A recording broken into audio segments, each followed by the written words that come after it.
Before we delve into today's Chronicle of Darkness, a quick reminder to subscribe to our channel and click the notification bell. Every subscription helps us continue to bring you these compelling investigations into the shadows of human nature. You wouldn't want to miss what we uncover next. Now, prepare yourselves. The story you are about to hear is a chilling testament to the fact that evil can wear the most unexpected of masks. It's a tale of ambition, cruelty, and a horror that unfolded in silence. Right under the noses of a bustling city, the story of the CEO and the 14 lost youths. The call came in at 6:17 a.m. on a Tuesday, an hour when the city of Oakhaven was still yawning, stretching its concrete limbs under a bruised purple sky. Detective Miles Corrigan was on his third coffee, the bitter liquid doing little to wash away the metallic taste of exhaustion from a 16-hour shift. His partner, Detective Lena Petrova, sat opposite him, her expression grim as she listened to the dispatcher on the other end of her phone. She didn't say much, just a series of terse, "Yes, understood, and we're on our way." When she hung up, she looked at Miles, her dark eyes reflecting the flickering fluorescent lights of the precinct. "Get your coat," she said, her voice flat. "A groundskeeper at the Blackwood Botanical Gardens just found something he shouldn't have." "Don't they always?" Miles grumbled, shrugging on his trench coat. "What is it this time?" "Another drunk passed out in the prize-winning Roses." "Worse?" Lena said, her voice dropping an octave. "He said he found a hand." The Blackwood Botanical Gardens was one of Oakhaven's jewels, a sprawling sanctuary of meticulously curated flora on the affluent north side of the city. It was a place for Sunday strolls, first dates, and quiet contemplation. It was not a place for severed limbs. When they arrived, the main gates were already cordoned off with yellow tape, the flashing lights of a patrol car painting the ancient oaks in strokes of red and blue. A young, pale-faced officer met them at the tape. "Detectives, the groundskeeper, Mr. Abernathy, is over there. He's pretty shaken up." He pointed towards an elderly man wrapped in a paramedic's blanket, his face the color of ash. Miles and Lena bypassed the shaken man for the moment and followed the officer towards the site. It was in a remote section of the gardens known as the Whispering Grove, a dense cluster of birch and weeping willows surrounding a small ornamental pond. The air was cool and thick with the scent of damp earth and decaying leaves. The forensic team was already at work, their white suits stark against the natural greens and browns. The officer pointed. "There, near the base of that willow." Miles saw it immediately.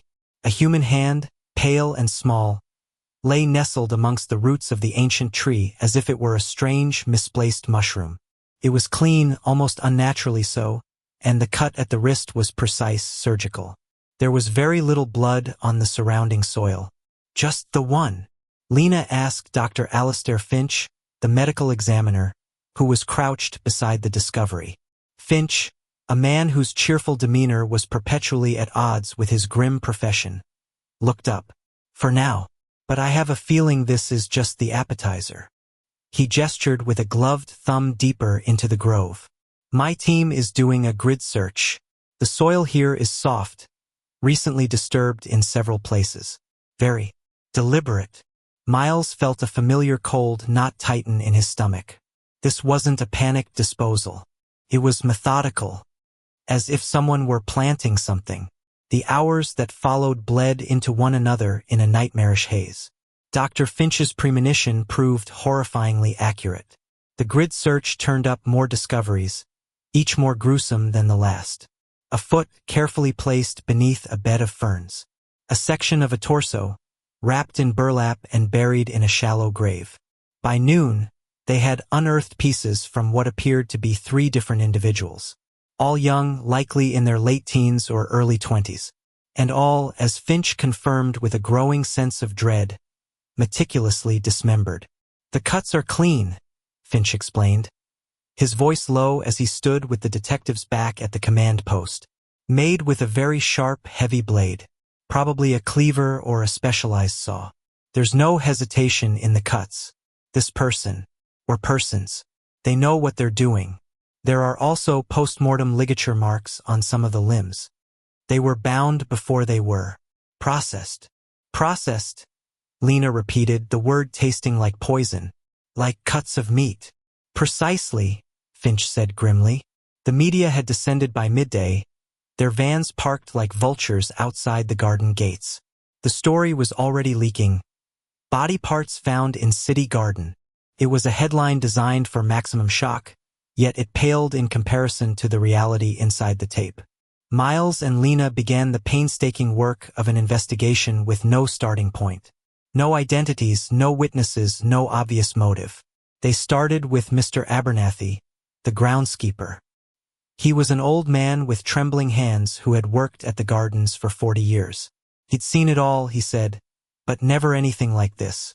He'd been preparing the soil for a new shipment of azaleas when his spade hit something that wasn't a rock. It was a knuckle. Who has access to this place at night? Miles asked. The gates are locked at 8 p.m. sharp, Abernathy explained, his voice raspy. There's a night watchman, Jerry, and the security is run by Vance Global. The name gave both detectives a moment's pause. Vance Global wasn't just any security firm. It was a massive, multinational corporation with its headquarters in a gleaming skyscraper downtown. They handled everything from private security for the city's elite to cutting-edge cybersecurity. Their CEO, Eleanor Vance, was a local legenda, formidable woman in her late 60s who had built an empire from the ground up. She was known for her philanthropy, her sharp business acumen, and her iron will. Vance Global, Lena mused. Top of the line. You think this could be an inside job? A security guard? It's a place to start, Miles said. Let's get the logs for the last few months. See who's been in and out.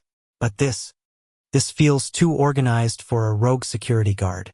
The precision, the sheer audacity of it. This isn't a crime of passion. It's a project.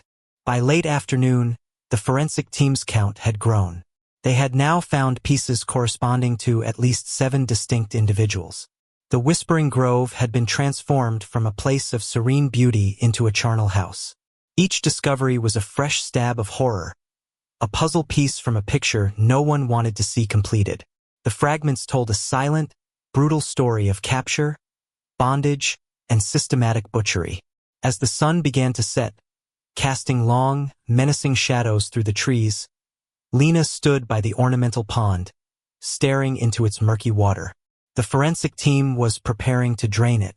There was a grim certainty among them that they would find more. What kind of monster does this, Miles?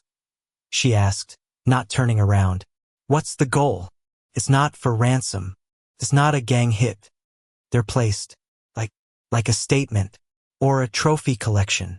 Miles joined her, his face etched with weariness. I don't know, but whoever they are, they see people as things, as objects to be taken apart and arranged.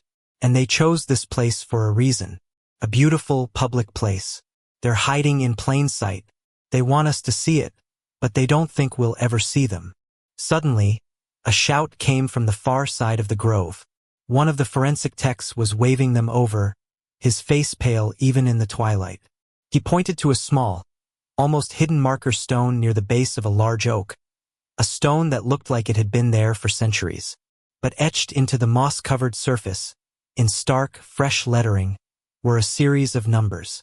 It was a date from 2 weeks ago, followed by a colon, and then the number 14. 14.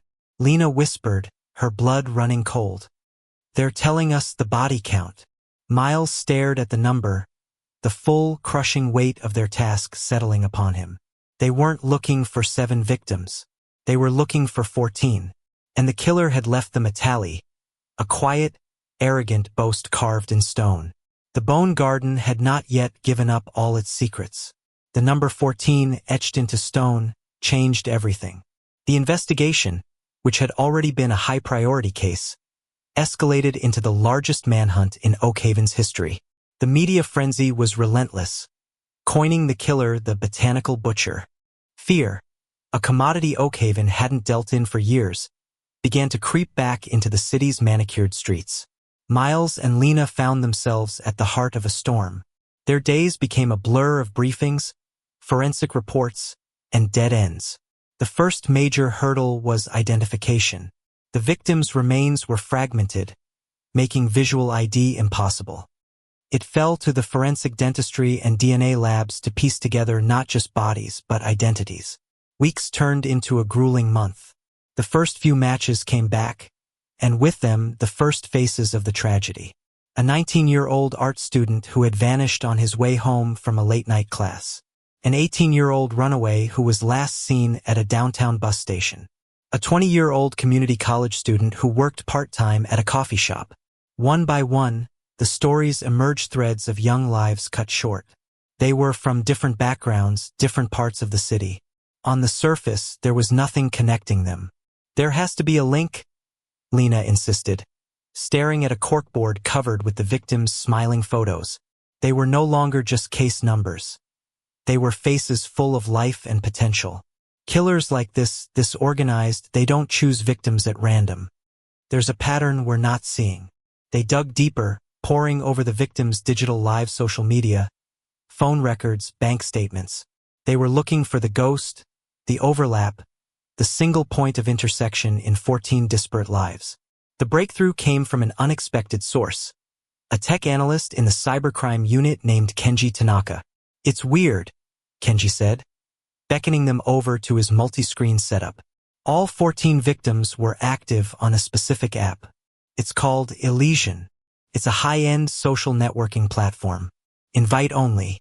Caters to a particular clientele. Particular how? Miles asked. Rich kids, mostly, Kenji explained.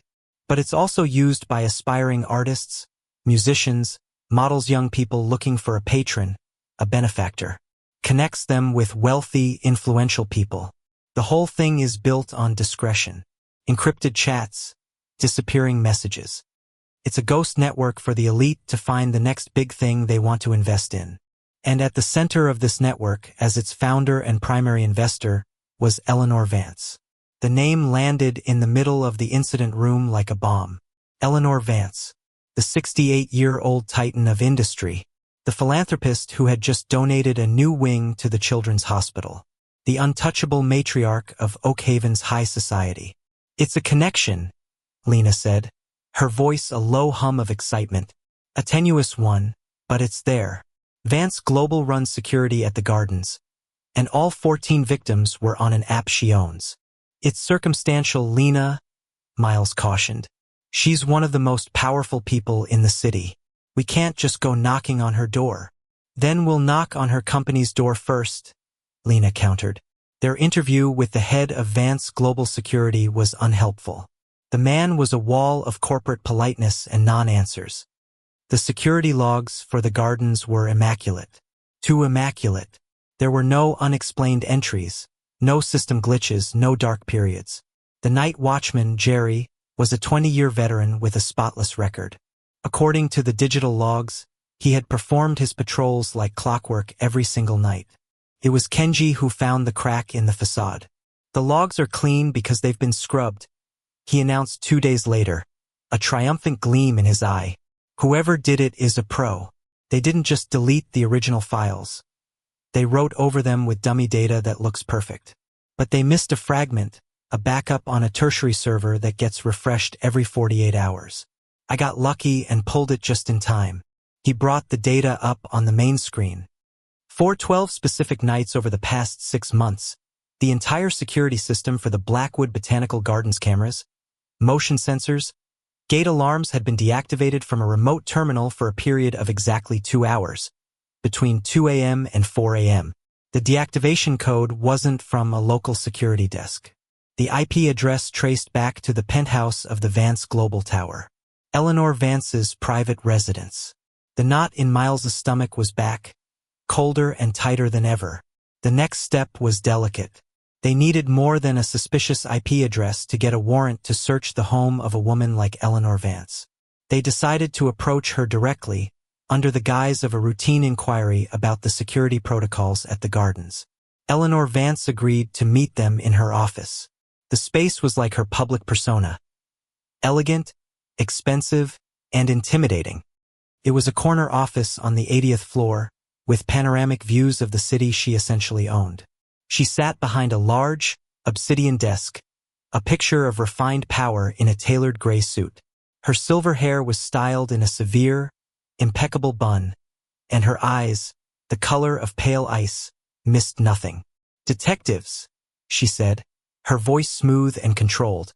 "A terrible business at the gardens. Truly a stain on our beautiful city. How can I be of assistance?" Lena took the lead. "We're here about your security systems, Ms. Vance. We found some anomalies in the logs for the gardens and we're hoping you could shed some light on them." Eleanor didn't blink. "Anomalies? I assure you, Detective Petrova, my systems are flawless. That's the Vance Global Guarantee. We have reason to believe the system was remotely shut down on several occasions in the middle of the night," Lena pressed, watching the CEO's face for any reaction. A small, almost imperceptible smile touched Eleanor's lips. "Corporate espionage is a constant threat, Detective. We run security drills at all hours. We create ghost scenarios to test our response times. What you're seeing is likely evidence of one of our red cell simulations. Perfectly normal." She was good. She had a plausible, corporate-sanctioned explanation for everything. She was calm, confident, and utterly unruffled. But as they were leaving, Miles noticed something. On a small, elegant side table was a collection of objects, antique medical instruments, polished and displayed like sculptures.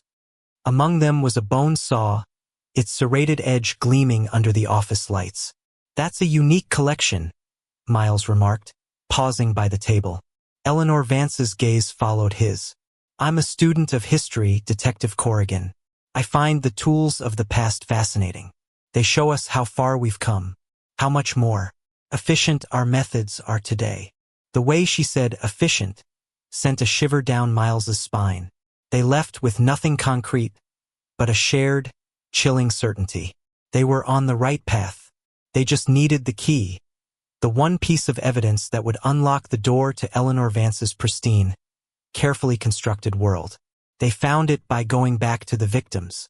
Kenji, at Lena's urging, dug deeper into the Elysian app. He wasn't just looking for chats. He was looking for a ghost in the machine, a digital trail that even a pro couldn't erase entirely. He found it in the app's metadata. Each of the 14 victims had received a patronage offer from a single anonymous account, an account that used a complex series of proxy servers to hide its origin. The offer was always the same: a private audition for an exclusive, career-making opportunity, a meeting with a benefactor who could make all their dreams come true. The final message to each victim contained a time and a place to meet. It was always a remote, quiet location on the outskirts of the city. The anonymous account's username was Artemis. In mythology, Artemis was the goddess of the hunt. Kenji worked for another 72 hours straight, fueled by caffeine and a manic obsession. He traced the digital breadcrumbs of the Artemis account through a labyrinth of encrypted relays and firewalls. Finally, he found the source. The account had been created and was operated from a hardline, shielded terminal. The same terminal that had been used to shut down the security at the Blackwood Botanical Gardens. The one in Eleanor Vance's penthouse. "We've got her," Lena said, her voice filled with a mixture of triumph and horror. "We've finally got the ghost." With the digital evidence, they secured their warrant. It was served at dawn. A fleet of police vehicles descended on the Vance Global Tower, sealing off the building. Miles and Lena, along with a heavily armed SWAT team, took the private elevator to the penthouse. They found Eleanor Vance in her living room, sitting in a leather armchair, nursing a cup of tea. She was dressed impeccably, as if she were expecting them. "You've been very persistent, detectives," she said calmly, setting her cup down on its saucer. "I suppose I underestimated you." "Eleanor Vance," Miles said, his voice ringing with authority. "You are under arrest for the murders of 14 individuals." She smiled that same chilling, controlled smile. "Murder is such a crude word, detective. I prefer to think of it as curation." Her calm demeanor was terrifying. She showed no fear, no remorse. It was as if this were all just another business transaction. As the SWAT team secured the penthouse, the forensics unit began its search. They didn't know what they were looking for, but they knew they would find it. They were about to step into the final, horrific chapter of the story, to uncover the motive behind an evil so profound and so meticulously orchestrated. It defied all comprehension. The real horror, they would soon learn, was not in the garden, but in the mind of the woman who had planted it. The search of Eleanor Vance's penthouse was a descent into a world of sterile, ordered madness. On the surface, it was a monument to wealth and taste, modern art, minimalist furniture, and breathtaking views. But beneath that veneer, the detectives found the heart of her monstrous obsession.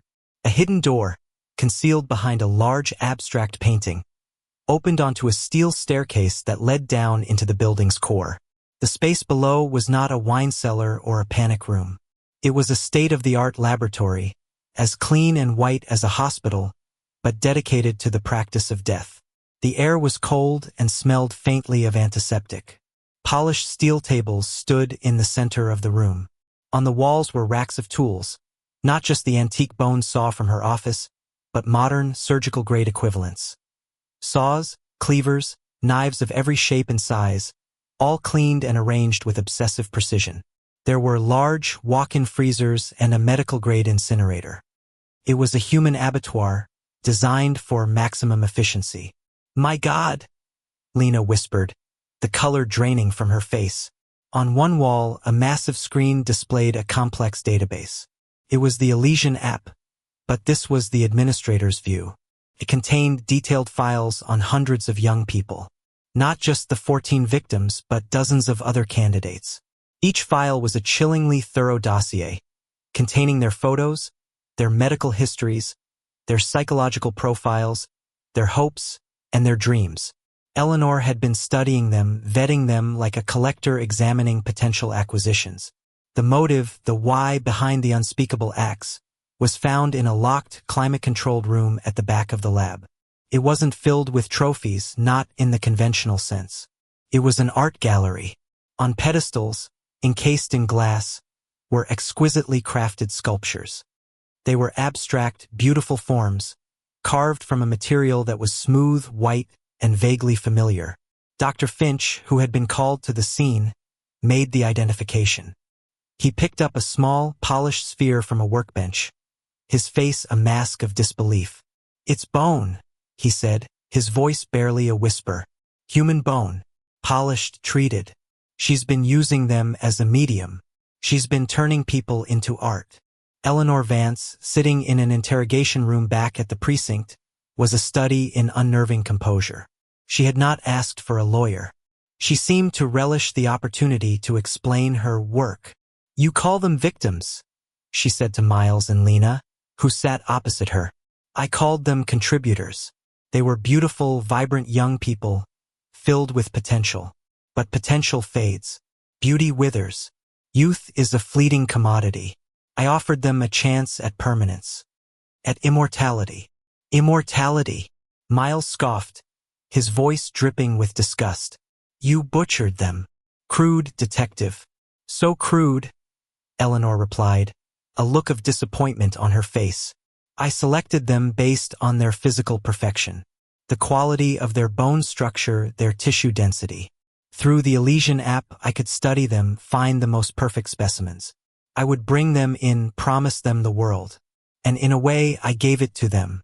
Their fleeting, ephemeral beauty is now captured in a form that will last for centuries. I am not a murderer. I am a curator of human essence." She explained the process with the detached air of a lecturer. How she would lure them to secluded locations. How her personal, highly paid security team men loyal only to her would abduct them. How she would perform the procedure herself in her lab, a process she had spent years perfecting. She spoke of it as a craft, a higher calling. "The pieces in the garden," Lena interjected, her voice tight with rage. "What was that? A game?" Eleanor almost laughed. "Not a game, detective. A release. A necessary part of the process. One cannot keep all of one's materials. You discard the excess. I simply chose to do so in an aesthetically pleasing way. A sort of public installation. A commentary on the hidden things that lie beneath beauty. I thought it was rather clever." The inscription 14 was a way to catalog the collection. A vintage, if you will. There was no insanity defense to be found here. Her logic was twisted, narcissistic, and utterly devoid of empathy, but it was coherent. In her mind, she was not a monster, but a visionary artist, far beyond the petty morality of common people. Her wealth and power had insulated her for so long that she had come to believe she was above any law. The young people she had targeted were, to her, nothing more than marble or clay raw material for her grand, grotesque project. The trial was a sensation, the curator-killer case gripping the nation.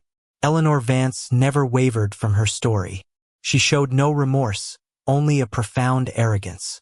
She was found guilty on all counts and sentenced to spend the rest of her life in a maximum security institution, a sterile environment not unlike her own lab.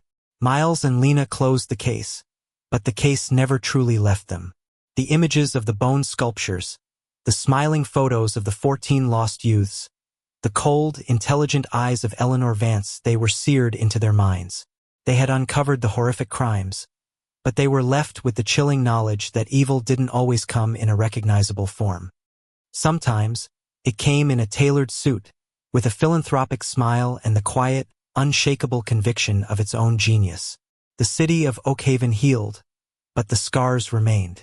The Blackwood Botanical Gardens eventually reopened, but the Whispering Grove was permanently closed, turned into a simple, stone memorial with 14 names etched upon it. It became a quiet place of remembrance, a beautiful garden that held a terrible secret, a testament to the 14 young lives that had been so cruelly and so artfully stolen.